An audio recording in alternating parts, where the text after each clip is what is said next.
she laughed. Do you seriously think you can alter my decision about the divorce?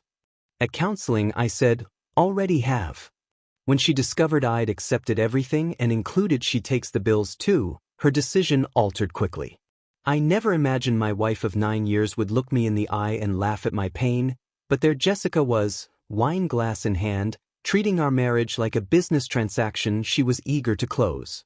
The conversation that ended everything started on a Tuesday evening in our downtown Phoenix condo, the same place where we'd celebrated buying our first home together, planned our future, and where I'd stupidly believed we were building something permanent.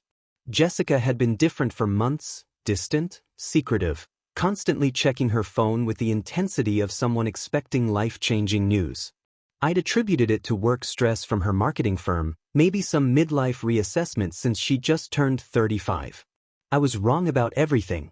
She'd spent the evening pacing around our living room, occasionally stopping to stare out at the city lights like she was rehearsing what she planned to say.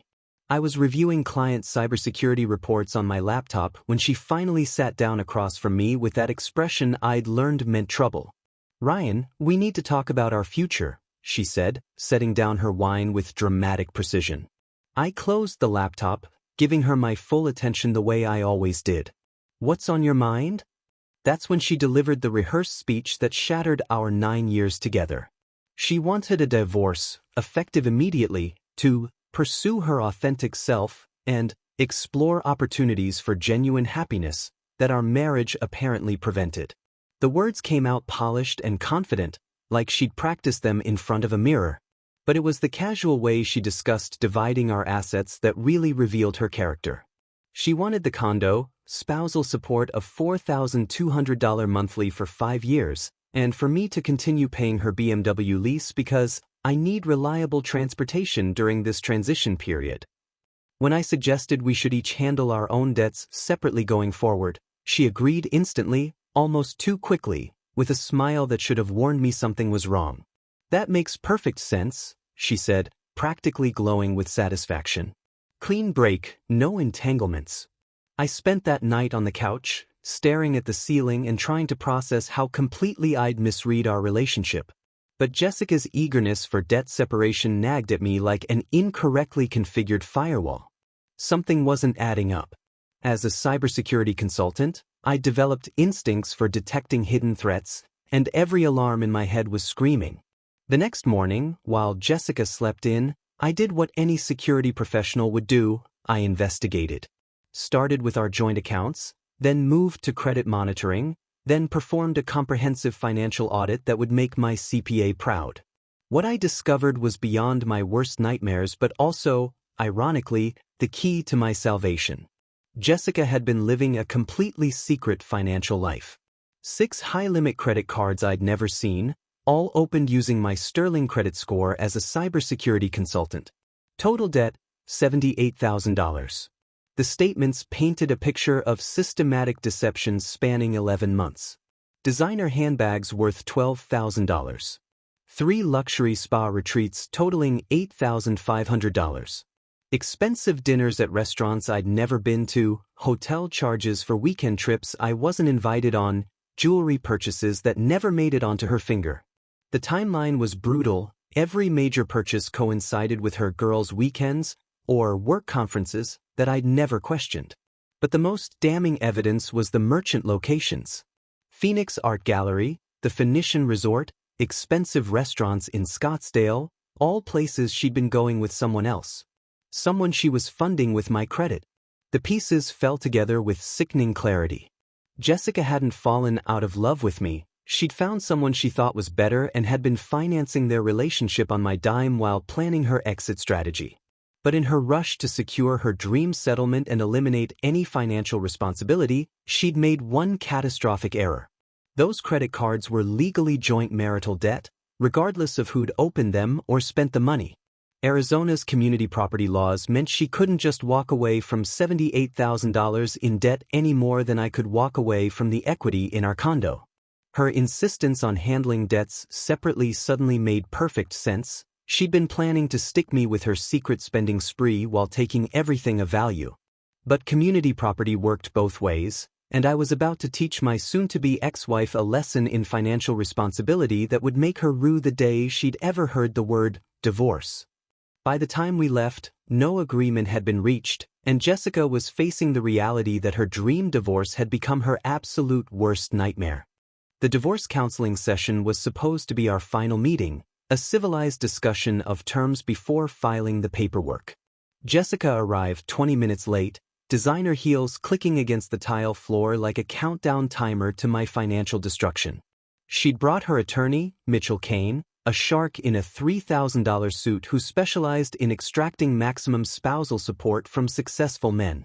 I watched her whisper something to him while gesturing in my direction, probably pointing out that I looked defeated and broken, easy prey for their coordinated attack. What she didn't know was that I'd spent the last week strategizing with my own lawyer, Linda Park, who specialized in high-asset divorces and had a reputation for destroying gold diggers in court. Jessica settled into her chair with the confidence of someone who believed she held all the cards, shooting me that familiar condescending smile that used to make me feel small. "I hope you've had time to think about what we discussed," she said, her voice dripping with fake concern. "I know this is hard for you, but fighting me will only make things more expensive and painful for everyone." Mitchell Kane opened his leather portfolio with theatrical precision, probably hoping to intimidate me with his mere presence. Behind him through the office window, I could see Ethan waiting in his silver Porsche, scrolling through his phone like he was bored by the entire proceeding. The sight of him sitting there so casually, knowing he'd been sleeping with my wife for almost a year, should have filled me with rage. Instead, I felt oddly calm, like a chess player who'd finally figured out how to turn his opponent's strategy against them. "Let's review the terms Jessica proposed." Dr. Williams, our mediator, began reading from her notes. "Mrs. Foster retains full ownership of the marital residence, receives spousal support of $4,200 monthly for 5 years, and Mr. Foster continues the BMW lease payments through completion. Both parties handle their individual debts separately going forward." Jessica nodded eagerly, probably calculating her monthly budget in her head. With spousal support and no housing costs, she'd be living better after the divorce than she had during our marriage. "These terms seem reasonable," Mitchell Kane said, his voice carrying that lawyer smugness I'd learned to despise. "My client is being more than fair considering the emotional trauma of this situation." Jessica demanding everything while contributing nothing was apparently fair in their universe. "Ryan?" Dr. Williams looked at me expectantly. "Any concerns with the proposed settlement?" I glanced at Linda Park, who gave me the slightest nod. "Actually, I accept every single term Jessica proposed." The room went dead silent. Jessica's mouth actually fell open, her practiced composure cracking for the first time since she'd announced wanting a divorce. Mitchell Kane's pen stopped moving across his legal pad like someone had hit a pause button. "You accept everything?" Jessica asked, her voice climbing toward panic. "Just like that." "Just like that," I confirmed, watching her face cycle through confusion, suspicion, and dawning concern. "The condo, the spousal support, the car payments, all of it. You can have exactly what you asked for." Mitchell Kane leaned forward, probably sensing this was too easy. "Mr. Foster, are you certain? These terms heavily favor my client. Most men in your position would negotiate." "I'm not most men," I said, maintaining perfect eye contact with Jessica. "I believe my wife should get exactly what she deserves." Jessica was studying my face now, trying to figure out what angle I was playing.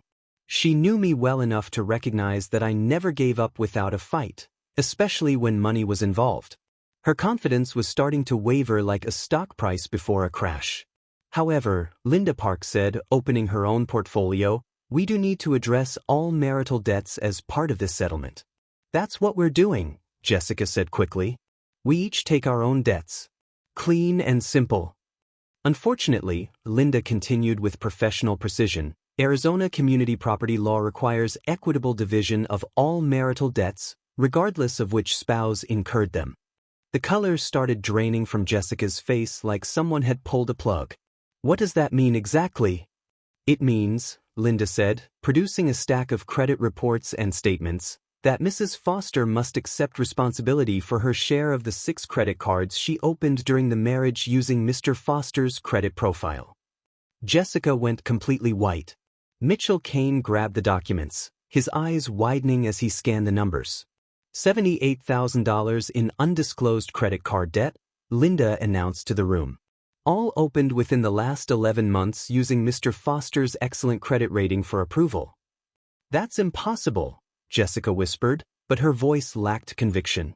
She knew exactly what Linda was talking about, and the panic in her eyes confirmed everything I'd discovered during my financial audit. I have the applications right here, Linda continued, spreading them across the conference table like evidence in a criminal trial. Each one lists Mr. Foster's income and credit score as qualifying factors. Under Arizona law, these debts were incurred during the marriage and are therefore community property, regardless of who spent the money or where it was spent.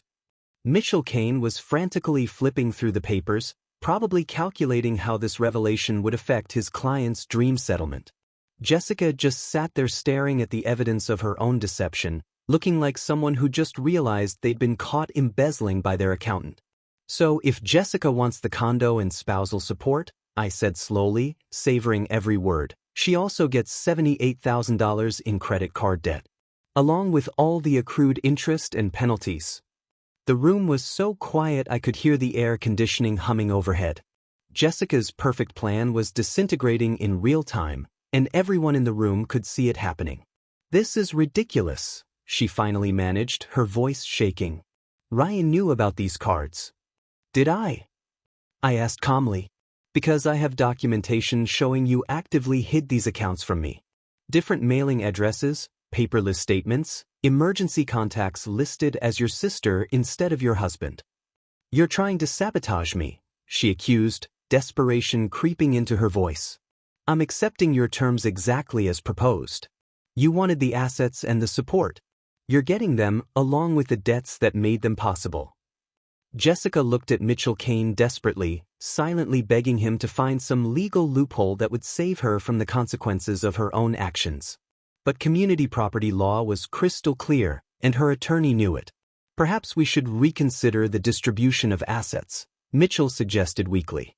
Maybe a more equitable approach would benefit both parties. No, I said firmly. Jessica was very clear about what she wanted. She called my original proposal insulting to her intelligence and demanded I stop trying to control her through money. Well, she's getting exactly what she asked for. The session devolved from there. Jessica went from confident to panicked to absolutely livid in the span of 20 minutes, accusing everyone in the room of conspiring against her while Mitchell Kane tried damage control on a case that was imploding faster than a failed startup. By the time we left, no agreement had been reached, and Jessica was facing the reality that her dream divorce had become her absolute worst nightmare. The harassment campaign started within hours of the failed counseling session. My phone lit up like a Christmas tree with notifications, texts, missed calls, voicemails, Instagram messages, even LinkedIn connection requests from accounts I didn't recognize but suspected were Jessica using fake profiles. The desperation was immediate and overwhelming, like watching someone realize they'd bet their life savings on a losing lottery ticket. Ryan, please call me back. We need to talk about this rationally. There has to be a solution that works for both of us. That was message number 12 at 11:47 p.m., followed by increasingly frantic appeals that revealed just how completely she'd miscalculated her position. I forwarded everything to Linda Park, who was building a comprehensive file of Jessica's post-separation behavior that would serve us well if this went to trial. The next morning, she escalated to showing up at my cybersecurity firm during a client presentation. I was explaining network vulnerabilities to a Fortune 500 company when my assistant knocked on the conference room door with an expression that screamed emergency. Mr. Foster, there's a Jessica Foster here claiming to be your wife. She says it's urgent and won't leave until she speaks with you. 20 executives from a potential $1 million contract turned to stare at me while Jessica's voice carried down the hallway, loud enough for everyone to hear her declare that I was having a mental breakdown and making irrational financial decisions that would hurt both of us. Professional humiliation was apparently her new strategy. I excused myself, found Jessica in the lobby looking absolutely manic. Mascara slightly smudged like she'd been crying in her car, designer dress wrinkled from whatever dramatic gesture she'd made getting past security. "What are you doing here?" I asked quietly, acutely aware that half my colleagues were pretending not to watch from their cubicles. "You're not answering my calls. I know you're upset, but we can figure this out like adults. We tried that yesterday. You laughed at me, remember?" "I wasn't laughing at you. I was just surprised by how dramatic you were being." Dramatic? Like discovering $78,000 in secret debt was some kind of overreaction on my part. "Jessica, you need to leave. This is my workplace. Not until you agree to meet me for dinner so we can discuss this properly." She was using her public scene voice, the one designed to make me look unreasonable for not giving her what she wanted. 2 years ago, it would have worked. I would have agreed just to avoid the embarrassment. But watching her manipulate me in front of my colleagues clarified something important. This was who she really was underneath the charm. "Security?" I called to the front desk. "Mrs. Foster is leaving now." The mask slipped completely then. Pure fury replaced her fake concern as security approached, and I saw glimpses of the real Jessica that Ethan was about to discover for himself. As they escorted her out, she turned back with venom in her voice. "This isn't over, Ryan. You're making a huge mistake."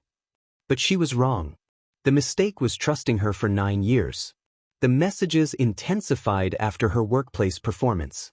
Jessica recruited her sister Monica and her mother to join the pressure campaign, creating a 3-woman harassment squad that bombarded me from every angle. Monica called me vindictive and cruel for destroying Jessica's future over money. Jessica's mother left voicemails about how disappointed she was in my character, how she'd always thought I was better than this. The irony was spectacular. I was the villain for discovering Jessica's financial fraud, not Jessica for committing it. But the most desperate move was her fake medical emergency. Thursday night, Monica called claiming Jessica had been hospitalized after a panic attack brought on by financial stress. When I didn't immediately rush to her bedside, Jessica herself called from the hospital with a weak, trembling voice. "Ryan, I'm so scared. The doctor says stress could cause permanent damage to my heart. Please, can't we just go back to how things were?" I almost fell for it until I heard familiar background noise, the conversation and clinking glasses of a restaurant, not the sterile quiet of a hospital room. She was calling me from dinner, probably with Ethan, trying to manipulate me with fake medical drama. "I hope you feel better soon," I said and hung up. That's when I knew Jessica would stop at nothing to avoid facing the consequences of her choices, and I realized I needed to document everything for the legal battle ahead. The final straw came when she attempted to seduce me at Romano's, our old anniversary spot. She'd texted asking to meet, just to talk, claiming she had something important to tell me about our relationship. I arrived to find her wearing the black dress I'd bought her for our last anniversary, the one she'd later worn on dates with Ethan according to the credit card receipts. She'd ordered wine and was sitting at our usual corner table, the same spot where we'd celebrated my promotion 2 years earlier when I'd stupidly believed we were building something together. "You look good," she said as I sat down, her voice dropping to that throaty tone she used when she wanted something expensive. "I've missed this, missed us. What did you want to talk about?" I kept my voice neutral, watching her lean forward just enough to be suggestive without being obvious. "I've been thinking about what happened in counseling. Maybe there's a way to work things out between us." She reached across the table to touch my hand, the same gesture she'd used countless times when asking for money. "I realize I made some mistakes with those credit cards. Maybe we could figure out a payment plan together." A payment plan? She was still trying to make me responsible for debt she'd racked up while cheating on me. "Jessica, those cards have Ethan's name all over the purchase history." Her hand froze on mine. "I don't know what you mean." Phoenix Art Gallery, February 14th. The Phoenician Resort, March 20th. Expensive dinners at restaurants I've never been to. Should I keep going? She pulled her hand back like she'd been burned. "You've been spying on me." "I've been protecting myself from financial fraud." The seduction attempt died right there, replaced by cold calculation as she realized charm wouldn't work anymore. Fine, she said, her voice hardening. But if you try to stick me with debt that isn't mine, I'll make sure everyone knows what kind of man you really are. Everyone already knows what kind of man I am. The question is whether they know what kind of woman you are. I left her sitting there with the check and her threats, knowing that Ethan was about to learn exactly what $78,000 worth of secret debt meant for his future with my generous, authentic wife. What happened next exceeded even my worst expectations for how low Jessica would sink to avoid accountability. The false domestic violence report came first, filed at 2:17 a.m. on a Friday after what I later learned was another fight with Ethan about the debt situation. 2 police officers showed up at my apartment while I was working on a client's firewall upgrade, treating me like a dangerous criminal because Jessica had claimed I'd threatened her physically and was hiding assets to avoid paying support. "Sir, we need you to come with us for questioning," Officer Martinez said, his hand resting casually on his weapon while his partner positioned himself between me and any potential escape route. The absurdity of it hit me immediately. I was being arrested based on the word of someone who'd been systematically defrauding me for months. At the station, I spent 4 hours in a windowless room explaining to Detective Rodriguez that the only thing I'd ever threatened Jessica with was legal consequences for her financial crimes. Fortunately, I had documentation for everything, recorded phone conversations where Jessica admitted to opening the cards, text messages where she demanded money, even security camera footage from my apartment building that proved I'd been home alone during the time she claimed I'd confronted her. "Your wife seems pretty upset about these divorce proceedings," Detective Rodriguez observed, reviewing the evidence I'd provided. "Upset people sometimes make poor decisions," I replied. "Like filing false police reports to pressure their ex-husbands into giving them everything they want." The charges were dropped within 24 hours, but Jessica wasn't finished destroying her own credibility. Next came the IRS report, claiming I'd been hiding income and assets to avoid paying fair spousal support. She'd apparently told them I was running a secret consulting business and keeping cryptocurrency accounts offshore, which would have been impressive if any of it had been true. The federal audit that followed was actually helpful. It documented every penny of my legitimate income and proved I'd been reporting everything accurately for years. Meanwhile, Linda Park was conducting her own investigation into Jessica's activities, and what she discovered was absolutely devastating for my soon-to-be ex-wife's case. The private investigator Jessica hired to dig up dirt on me had found exactly nothing, which wasn't surprising since I'd lived my entire adult life like someone who expected to be audited eventually. But the investigator had also inadvertently uncovered evidence that Jessica had been embezzling small amounts from her marketing firm's client accounts, skimming maybe $200 to $300 per month for almost 2 years. "She's been stealing from her employer?" I asked Linda during our strategy meeting. "Client retainer funds that were supposed to go into trust accounts. She'd been moving money through her personal accounts first, keeping the interest, sometimes delaying transfers by weeks. It's not huge amounts, but it's systematic and documented."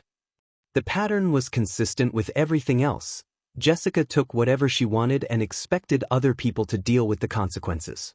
But her employer, Morrison and Associates, took financial fraud seriously enough to terminate her immediately and file their own criminal charges once Linda shared her findings with their legal department. Jessica's carefully constructed life was collapsing faster than a house of cards in a hurricane, and she was running out of people to blame. The break-in attempt at our condo happened on a Tuesday night while I was having dinner with Linda Park, reviewing final settlement documents. Jessica apparently believed I was hiding physical assets somewhere in the apartment and decided to retrieve them herself, not realizing that I'd had security cameras installed after her workplace visit. The footage was almost comical, Jessica using her old key, searching through closets and cabinets like a burglar in her own former home, clearly looking for something valuable enough to improve her negotiating position. She even checked the safe where I'd once kept important documents, not knowing I'd moved everything to a secure deposit box weeks earlier. When the police arrived, they found her in our bedroom, going through my financial files with the dedication of an IRS auditor. She claims she was retrieving her personal belongings, Officer Martinez told me over the phone. But she can't explain why her personal belongings were in your desk drawer and your filing cabinet. The breaking and entering charges were just the beginning. Linda had been building a comprehensive case that painted Jessica as someone willing to commit multiple crimes to avoid facing the financial consequences of her choices. But the most damaging revelation was still coming. Email recovery software had found deleted conversations between Jessica and Ethan dating back 11 months before she'd filed for divorce, proving the affair had been ongoing for almost our entire final year of marriage. "She's been planning this divorce since last February," Linda explained, showing me printed emails where Jessica discussed exit strategies and maximizing settlement outcomes with her lover. This wasn't some spontaneous decision to find herself. This was a calculated financial plan that just went horribly wrong. The evidence was overwhelming. Jessica had spent months planning to leave me while simultaneously destroying our finances to fund her affair, all while pretending to be a loving wife who was simply struggling with personal growth issues. But in her arrogance and greed, she'd created a paper trail that would destroy any sympathy she might have received in divorce court. The courtroom on Judgment Day felt like the final scene of a financial thriller where all the accounting fraud finally comes to light. Jessica arrived dressed in a conservative navy suit, probably borrowed from her sister since her designer wardrobe had been repossessed along with most of her other luxury items. She'd traded her usual dramatic makeup for a subdued look that screamed innocent victim. But Judge Patricia Hawkins had seen every manipulation tactic in the book during her 20-year career handling high-asset divorces. I sat with Linda Park, our evidence organized in neat folders that painted a comprehensive picture of systematic financial abuse, while Jessica huddled with Mitchell Kane, who'd clearly realized his client had lied to him about pretty much everything and was now facing potential malpractice issues for filing motions based on false information. "Your Honor," Mitchell began weakly, "my client has been the victim of financial abuse throughout this marriage. Mr. Foster controlled all accounts and prevented Mrs. Foster from understanding their true financial situation." Judge Hawkins raised an eyebrow, already skeptical. "Mr. Kane, I've reviewed the financial discovery your client provided. Are you claiming Mrs. Foster was unaware she was opening 6 separate credit accounts? She was coerced into those applications by her husband's financial pressure." "Coerced?" Linda stood up, producing the credit applications with Jessica's forged signatures. "Your Honor, these applications list inflated income figures that Mrs. Foster provided herself. She claimed to make $95,000 annually when her actual income was $38,000. She also listed fake employment history at companies where she never worked." The judge examined the documents with the attention to detail that made her legendary among Phoenix divorce attorneys. Jessica was visibly sweating now, probably realizing that her courtroom strategy was collapsing faster than her marriage. "Furthermore," Linda continued, "Mrs. Foster used these fraudulent credit accounts to fund an extramarital affair that began 11 months before filing for divorce. We have recovered emails discussing exit strategies and asset maximization with her paramour, proving this divorce was premeditated financial planning, not emotional distress." "Your Honor, those emails are taken out of context," Mitchell protested, but his heart wasn't in it anymore.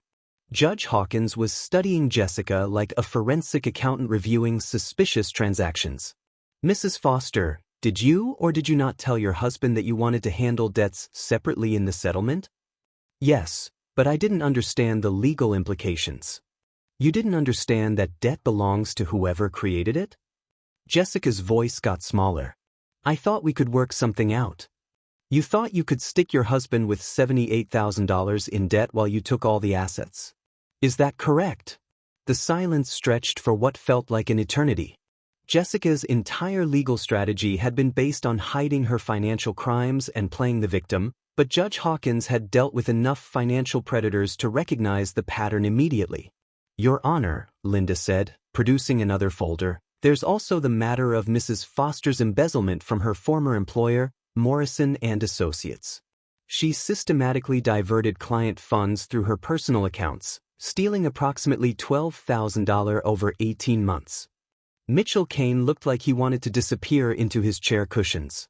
Jessica went from pale to gray, probably realizing that her criminal behavior had been documented by multiple sources and was now part of the public record.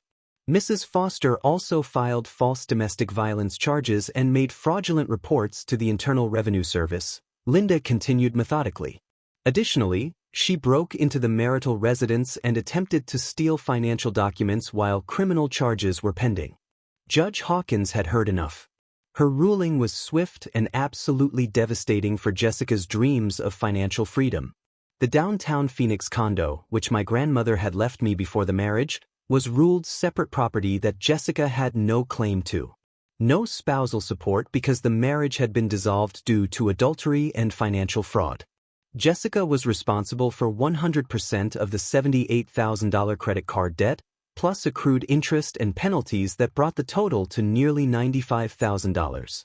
She was also ordered to pay both legal fees, which had reached $45,000 after months of her frivolous motions and harassment campaigns. Furthermore, Judge Hawkins announced, Mrs. Foster will be referred to the district attorney for criminal prosecution of fraud, embezzlement, filing false police reports, and contempt of court. The gavel came down with finality that echoed through the courtroom.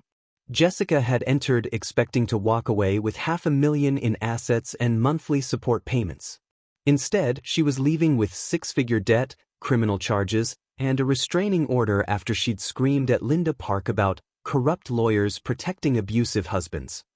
The bailiff had to escort her out while she ranted about conspiracy and injustice, her voice carrying down the courthouse hallway like a defeated politician refusing to concede an election. Mitchell Kane apologized to Linda privately, admitting he'd been misled about the basic facts of the case and would be withdrawing from representing Jessica in any future legal matters. Outside the courthouse, I felt something I hadn't experienced in months: complete peace. The woman who'd spent 3 years making me feel like I wasn't enough had just learned that actions have consequences, and her consequences were going to last for decades. Jessica's spectacular downfall accelerated faster than a cybersecurity breach once the criminal charges became public record. Morrison and Associates terminated her employment immediately, not just for the embezzlement but because having a criminally charged employee violated their professional insurance policies. Her $82,000 marketing salary vanished overnight, replaced by unemployment benefits that barely covered her new studio apartment rent in a neighborhood where gunshots were more common than garbage trucks. I heard about her living situation through mutual friends who were torn between sympathy and schadenfreude. The luxury downtown lifestyle had been replaced by a 400-square-foot box in South Phoenix with paper-thin walls and a parking lot full of cars held together with duct tape and hope. The woman who'd once refused to shop anywhere but Whole Foods was now clipping coupons and buying generic cereal at Food for Less.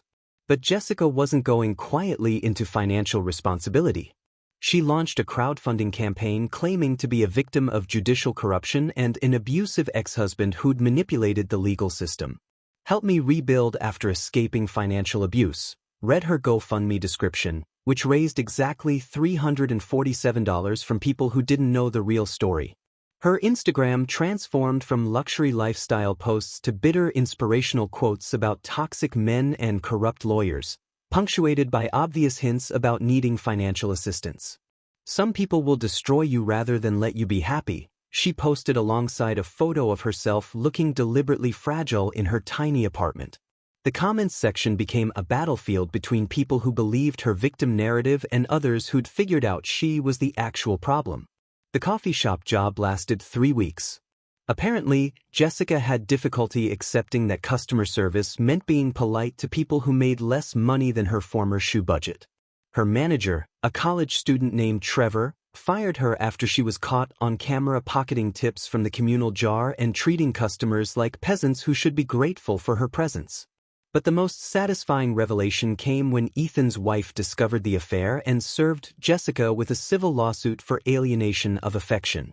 Apparently, Mrs. Elizabeth Hartwell had hired her own private investigator after noticing unusual charges on her husband's accounts, and the evidence was absolutely damning. Hotel receipts, restaurant bills, jewelry purchases, all funded by Ethan's corporate account while Jessica was simultaneously draining my credit cards to maintain their lifestyle. The lawsuit sought $200,000 in damages for emotional distress and loss of consortium, effectively meaning Jessica was now facing financial ruin from multiple directions simultaneously. Elizabeth Hartwell was old Phoenix money with connections that made her a formidable opponent, and she'd apparently decided that making an example of Jessica was worth whatever legal fees it would cost. Jessica tried selling my belongings that she'd taken during the separation, which led to additional theft charges when I reported my missing electronics and watch collection. The pawn shop owner had security footage of her claiming the items belonged to her deceased husband, which was both pathetic and criminally stupid since I was obviously still alive and had receipts for everything. Her family finally turned against her when the full scope of her behavior became public knowledge. Monica, who'd spent months calling me vindictive, publicly apologized on Facebook after learning about the embezzlement and false police reports. "I believed my sister's lies about Ryan being controlling," she posted. "The truth is that Jessica has been lying to everyone, including our family, about what really happened in their marriage." Even Jessica's mother, who'd left me voicemails about disappointing her, sent a handwritten letter apologizing for her daughter's behavior and thanking me for not pressing additional charges that could have sent Jessica to prison. The social media spiral was absolutely brutal to watch. Jessica's posts became increasingly desperate and incoherent, alternating between victim narratives and thinly veiled threats against everyone who'd contributed to her downfall. She blamed me, Linda Park, Judge Hawkins, Morrison and Associates, Elizabeth Hartwell, and even Ethan for abandoning her when she needed support most. But the most delicious irony was watching her beg for money from the same friends she'd patronized when she was living high on my credit. Ashley, who'd once admired Jessica's designer lifestyle, posted screenshots of Jessica asking to borrow $50 for groceries with the caption, "This is the same person who used to lecture me about settling for men who couldn't afford five-star restaurants." By winter, Jessica had moved in with a roommate named Crystal, a single mother working 2 jobs who had no patience for Jessica's entitled attitude and expensive tastes. Crystal lasted 6 weeks before posting a Craigslist ad looking for a replacement roommate, citing financial irresponsibility and princess syndrome as deal breakers. The final blow came when Jessica's probation officer discovered she'd been lying about her employment status and living situation on official court documents, leading to additional charges for contempt and perjury that extended her legal troubles indefinitely.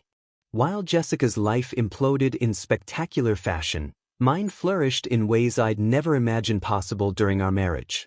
The promotion to senior cybersecurity consultant came with a $35,000 raise and the respect of colleagues who'd watched me handle my personal crisis with professionalism that impressed even the most hardened corporate executives. My reputation in the industry actually improved after word spread about how I'd documented and exposed Jessica's financial fraud.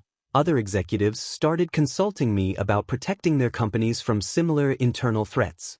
The house in Scottsdale came 6 months after the divorce was finalized, a beautiful 4-bedroom property with a pool and mountain views that represented everything Jessica had claimed to want but had been too impatient to build together legitimately. I furnished it slowly and thoughtfully, choosing pieces that reflected my actual taste rather than whatever Instagram influencer Jessica was copying that month. For the first time in years, my home felt peaceful instead of like a staging area for someone else's social media performance. But the real transformation was meeting Sarah Chin, a financial advisor who specialized in helping divorced professionals rebuild their wealth after asset division disasters. We met at a networking event for Phoenix financial professionals, and what struck me immediately was how she asked intelligent questions about market trends instead of probing about my income potential. She drove a sensible Honda, paid for her own dinner, and had built a successful practice helping people make smart long-term decisions instead of chasing get-rich-quick schemes. "I heard about your divorce through professional circles," she admitted during our 3rd date. "The way you protected yourself from financial fraud while maintaining your integrity impressed a lot of people in our industry. We took things slowly, probably because we'd both learned the difference between someone who wanted to be with you and someone who wanted what you could provide." Sarah had her own successful business, her own investment portfolio, her own goals that didn't require me to fund them. When she stayed over, she brought groceries and insisted on cooking together instead of expecting to be taken to expensive restaurants. The contrast with Jessica was so stark it felt like dating someone from a different species entirely. Our conversations were about books, travel plans we could both afford, market analysis, and shared interests that didn't cost money to enjoy. Sarah laughed at my cybersecurity jokes, asked thoughtful questions about my work projects, and never once suggested I wasn't ambitious enough or successful enough for her standards. The first time she met my parents, she brought them a thoughtful gift she'd chosen herself and paid for with her own money, then spent the evening asking my father about his mechanical work and my mother about her postal service stories with genuine interest instead of barely concealed condescension. "She's completely different from Jessica," my mother observed privately. "She actually seems to like you for who you are instead of what you can do for her." Meanwhile, Jessica's situation continued deteriorating in ways that would have been comedic if they weren't so predictable. The community service requirement meant she spent weekends picking up trash on Phoenix highways wearing an orange vest that photographed poorly for her Instagram attempts at image rehabilitation. Her debt payments, structured over 22 years at minimum wage, essentially guaranteed she'd be financially struggling well into her 50s. The criminal record made finding decent employment nearly impossible, limiting her to retail and food service positions where background checks weren't thorough.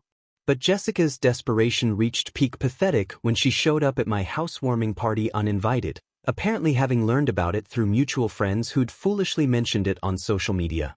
Sarah and I were entertaining colleagues and neighbors when the doorbell rang at 8:47 p.m., revealing Jessica standing there in a dress that had seen better days, holding a bottle of gas station wine like it was a peace offering. "Ryan, I know this is awkward, but I really need to talk to you," she said, trying to peer around me to see inside my new house. "Can we please have 5 minutes? Just to clear the air between us." The desperation in her voice was palpable, but what struck me most was how small she looked standing on my doorstep.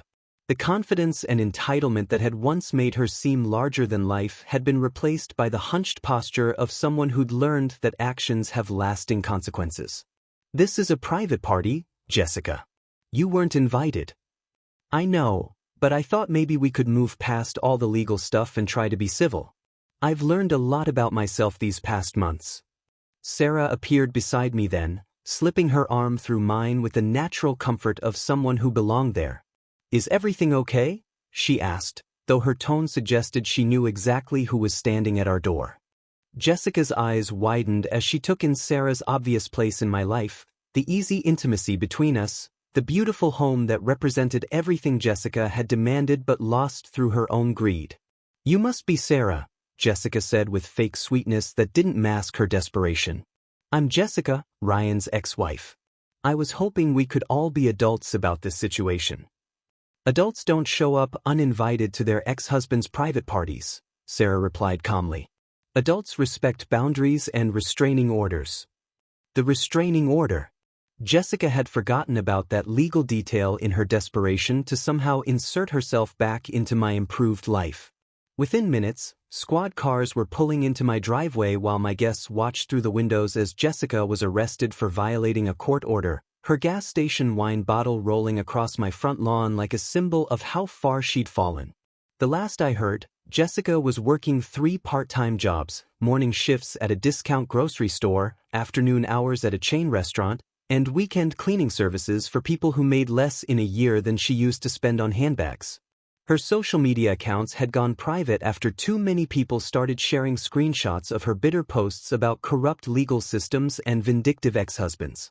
Some mutual acquaintances reported seeing her at Walmart buying generic products and using manufacturer coupons, a sight that would have been unthinkable during our marriage when she'd insisted that shopping at discount stores was beneath her dignity. But the most fitting end to her story came when other Morrison and Associates clients discovered the embezzlement pattern and filed additional civil lawsuits. Apparently, Jessica had been skimming from multiple accounts over her entire employment period, and the total damages exceeded $47,000 once all victims came forward. The repayment schedule, combined with her existing debt obligations, meant she'd be making minimum payments for the rest of her working life while living in subsidized housing and clipping coupons for groceries. Sarah and I got engaged 18 months after the divorce was finalized, not because we needed to prove anything to anyone, but because we'd built something genuine together based on mutual respect and shared values. The ring I bought her was beautiful but practical, chosen together after discussing our joint financial goals like the responsible adults we both were. Our wedding was small and elegant, paid for equally by both families, with guests who actually wanted to celebrate our happiness instead of Jessica's former crowd who'd attended events primarily for networking opportunities and free champagne. As I write this, Sarah and I are planning to start a family in the house we're both proud to call home, building wealth together through smart investments instead of funding someone else's fantasy lifestyle. Jessica's name rarely comes up in conversation anymore, and when it does, it's usually as a cautionary tale about the importance of financial transparency in relationships. The woman who once laughed at my suggestion that she should contribute equally to our partnership learned too late that genuine partners don't keep score, they work together toward shared goals with mutual respect and trust.